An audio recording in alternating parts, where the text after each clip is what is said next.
Welcome to today's video, where I'm going to show you how to enable the Toolbar shortcut in the Brave Beta browser on your mobile device. This guide will help you adjust the look and usability of Brave, so your toolbar is easier to access.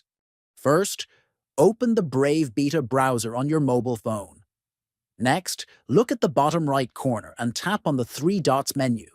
Then, tap on Settings from the list that appears. Scroll down slowly until you find the Appearance option and tap on it.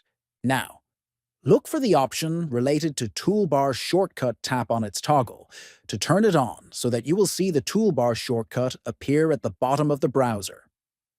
Once you have turned the Toolbar shortcut on, you may need to close the settings and return to your browser window to see the change take effect.